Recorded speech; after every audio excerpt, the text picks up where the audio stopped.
না না, এ কোনো মডেল না, এ হলো একদম পাক্কা রিয়েল ব্রাইড। হ্যাঁ হ্যাঁ, তোমরা ঠিকই শুনেছো, এই আমার রিয়েল ব্রাইডই। তো আর বেশি কথা না বাড়িয়ে ব্লগটা স্টার্ট করা যাক। দিনটা ছিল 15ই ফেব্রুয়ারি, সরস্বতী পুজোর পরের দিন।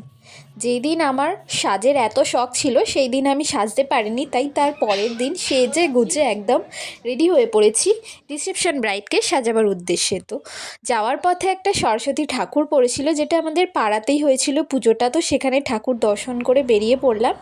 দেন ব্রাইডের বাড়ির উদ্দেশ্যে পৌঁছে গেছি। লোকেশনটা খুব কাছাকাছি ছিল, টলিগঞ্জে। তো বেশি আমাদের সময় লাগেনি, আর ওয়েট করছিলাম ব্রাইডের বাড়ির লোক এসে আমাদের রিসিভ করে নিয়ে গেল। ব্রাইড আমাদের ফুলও কিনতে বলেছিল, তো ফুলগুলোও সাথে করে নিয়ে গিয়েছিলাম। আর আমি একটু সাজুগুজু করতে বেশি ভালোবাসি। যারা আমাকে পার্সোনালি চেনো তারা খুব ভালো মতো জানবে যে আমি সাজতে কতটা ভালোবাসি। যদি কখনো দেখো আমার মুখে মেকআপ নেই, তাহলে বুঝবে আমি সাজার টাইম পাইনি, না হলে আমি কখনো সাজতে ছাড়ি না। যাই হোক, কথা বলতে বলতে ঢুকেই গেলাম ব্রাইডের বাড়িতে। তো এখানে ব্রাইড বসে পড়েছে, বেশি দেরি করেনি। তো এখানে আমি প্রসেসও স্টার্ট করে দিয়েছি, ব্রাইড মেকিং। তো দিদির সাথে আগে আমাদের সেরকম কোনো কথা হয়নি, বাট বিয়ের দিন বলো আর রিসেপশানের দিন বলো, ওই যে টাইমটুকু আমরা পাই, টুকটাক অনেক কথাই মনের শেয়ার করা হয় একে অপরকে। তো এটা ছিল লাভ ম্যারেজ। যেহেতু দিদি আমার ফেসবুকেই আছে, টুকটাক এইসব খবর আমি আগে থেকেই রাখতাম। কখনো ভাবতে পারিনি যে এই দিদিকেই আমাকে সাজাতে হবে। তো দিদির হচ্ছে 10 বছরের প্রেম, যেটা শুনে আমি অবাক হয়ে গেছি। এখনকার দিনে 1-2 বছরের প্রেমও টেকে না, সেখানে 10 বছর প্রেম করার পর বিয়ে। এটা অনেক বড়ই জার্নি। শুনে ভীষণ ভালো লাগছিল, 10 বছর প্রেম করার পর দিদিরা বিয়ে করেছে একে অপরকে। ফার্স্ট ব্রাইড যাকে সাজিয়েছিলাম তার ছিল 7 বছরের প্রেম, আর দিদির হচ্ছে 10 বছরের। তবে হ্যাঁ, এখনকার দিনের বেশিরভাগ ম্যারেজে কিন্তু লাভ ম্যারেজ হচ্ছে। আর এই দিদি কিন্তু ভীষণই সুইট, তোমরা দেখতেই পাচ্ছ, মুখটাই এত মিষ্টি, আর দিদির ব্যবহারও খুবই ভালো। পরপর কয়েকটা ব্রাইড সাজানোর পর একটা জিনিস আমি খেয়াল করেছি, বিয়ের দিনে ফেসে একরকম থাকে ফেসটা, আর বিয়ের পর রিসেপশানে যখন সাজাতে যাই ফেসটা অন্যরকম লাগে। বিয়ের দিনের ফেসটা বিশেষ করে বলছি, কারণ বিয়ের দিন সারাদিনই প্রায় না খেয়ে থাকতে হয়, টুকটাক খাবার দাবার হয়, জল ভীষণ কম খাওয়া হয়, সেই কারণে ফেসটা একটু ডিহাইড্রেটেড লাগে। বাট বিয়ের পরের দিন বেশ ফেসটায় আলাদাই একটা গ্লো হয়। অনেকেই বলে যে বিয়ের পর সিঁদুর পরলে মুখটা আলাদাই সুন্দর দেখতে লাগে, সেটা তো অবশ্যই, কিন্তু তার সাথে সাথেও বিয়ের পর হয়তো একটু রিল্যাক্সেশন থাকে, যেটা বিয়ের দিন থাকে না। মোটামুটি সব প্রোডাক্টগুলোই তোমাদের সবার তাই আর কোনটা দিচ্ছি নাম মেনশন করলাম না। তো রিসেপশনের দিন শুধু একা দিদিকেই সাজানো ছিল, তো সেই দিন অনেকটা রিল্যাক্স ফিল করছি। আর ভগবানের কৃপায় সাজটা কিন্তু একদম টাইমের মধ্যে আমরা কমপ্লিট করে দিয়েছিলাম। শুধু একটাই প্রবলেম হচ্ছিল দিদির হেয়ার স্টাইলে, কারণ দিদির হেয়ারটা সেই বিয়ের দিন থেকে অলরেডি স্প্রে, সিঁদুর ইত্যাদি ইত্যাদি পরে অনেকটাই ড্যামেজ হয়েছিল, কিন্তু শ্যাম্পু করার নিয়ম নেই অনেক বাড়িতে বিয়ের পরে 1 সপ্তাহ না গেলে, তো সেই কারণে শ্যাম্পু দিদি করতে পারেনি। তো সেই কারণে পুরো চুলটার অবস্থা খারাপ ছিল, তার মধ্যেই ক্রিম্পার চালিয়ে আমাদেরকে হেয়ার স্টাইল করতে হয়েছে। যতটা ফ্রেশ শ্যাম্পু করা হেয়ারে হেয়ার স্টাইলটা সুন্দর হয়, আগের দিনে স্প্রে করা হেয়ারে ততটা কিন্তু ভালো হয় না। আমরা চেষ্টা করেছি আমাদের মতো করে হেয়ারটা করার।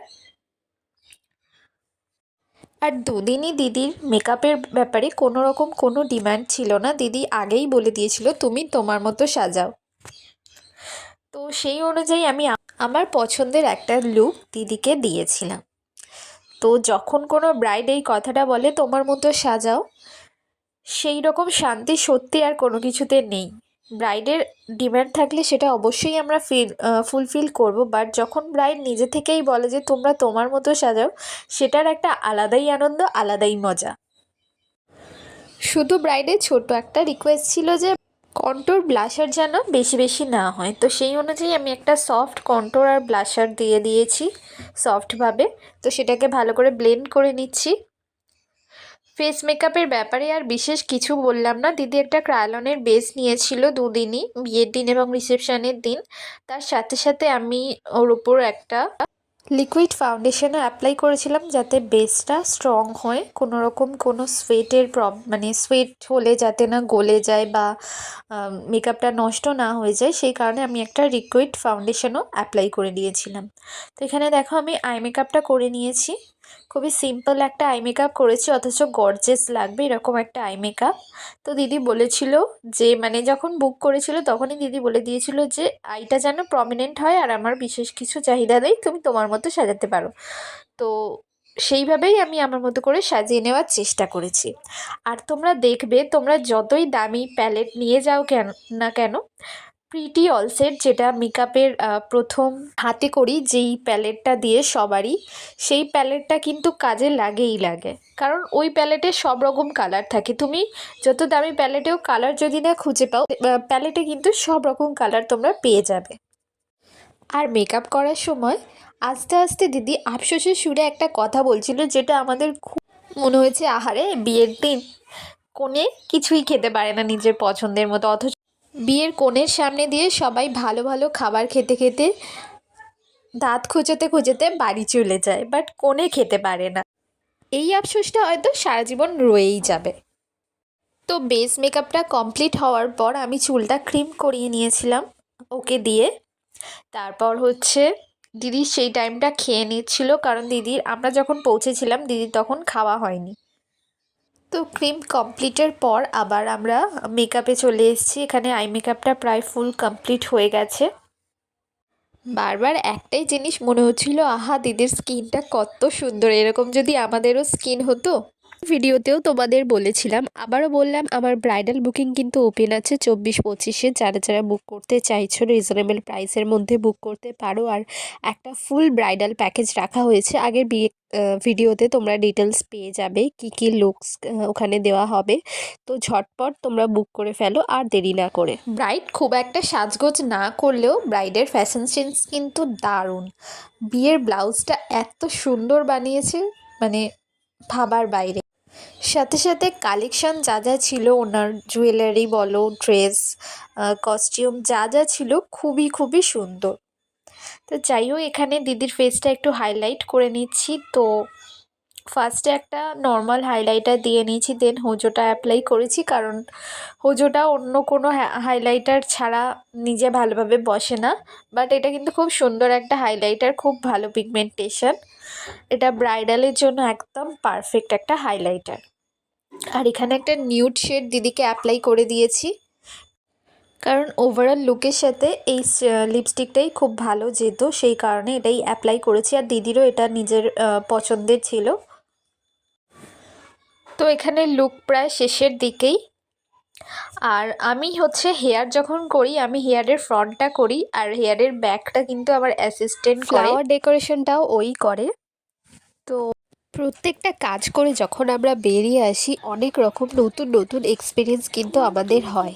কিছু এক্সপিরিয়েন্স ভালো হয়, কিছু এক্সপিরিয়েন্স খারাপ হয়, কিন্তু আমরা ভালোটাকে নিয়ে সাথে করে এগিয়ে যাই, সাথে সাথে খারাপটা থেকে শিক্ষা নিয়ে নতুনভাবে আরও সেটাকে ভালো করার চেষ্টা করি। তো প্রত্যেকটা কাজেই অনেক ভালো লাগা খারাপ লাগার সাথে সাথে পারা না পারা এই ব্যাপারটা কিন্তু জড়িয়ে থাকে। প্রথম থেকেই কিন্তু তুমি কখনোই সবটা পারবে না, ধীরে ধীরে কাজ করতে করতে তোমার আরও অনেক অনেক এক্সপিরিয়েন্স বাড়বে। তো অনেক কথা বলে ফেললাম জ্ঞানে, এখানে নিয়ে চলে এসেছি দিদির ফাইনাল লুকটা দেখে তোমরা অবশ্যই জানিও লুকটা কেমন হয়েছে। সাথে সাথে যারা নিজেদের স্পেশাল দিনে সুন্দর করে সাজতে চাইছো তারা অবশ্যই আমার সাথে কন্ট্যাক্ট করতে পারো। আর এখানে দিদির রিভিউটা শুনে নাও। হাই এভরিওয়ান, আজকে আমার ক্লায়েন্ট সুপর্ণা দি। তো আজকে আগের দিন বিয়েতে সাজিয়েছিলাম, আজকে রিসেপশানেও সাজিয়েছি খুব সুন্দরই। এমনিতেও না সাজলেও দিদির চলে, বাট রিসেপশান তো তাই সাজতেই হয়। তো দিদির থেকে শুনে নেবো দিদির আজকে কেমন লেগেছে সাজটা। আমার তো খুবই ভালো লেগেছে সাজটা, আর আমি প্রথমেই বলে দিয়েছি তুমি যেরকম সাজাবে সেরকমই আমার পছন্দ হবে। তো আমার খুব ভালো লেগেছে। Thank you. আর আগের দিনেরটা কেমন ছিল সেটাও একটু বলো শুনি। আগের দিনে সবাই বলেছে খুবই ভালো লাগছে, আর আমার তো নিজের তো খুবই ভালো লেগেছে, খুব ভালো লেগেছে। আচ্ছা, তোমার নতুন জীবনের জন্য অনেক অনেক শুভেচ্ছা। Thank you. টাটা। ব্রাইডের ফাইনাল লুকের ফটো তোমাদের সাথে শেয়ার করে দিলাম। ভিডিওটা ভালো লাগলে লাইক, কমেন্ট, শেয়ার আর সাবস্ক্রাইব করতে ভুলো না কিন্তু।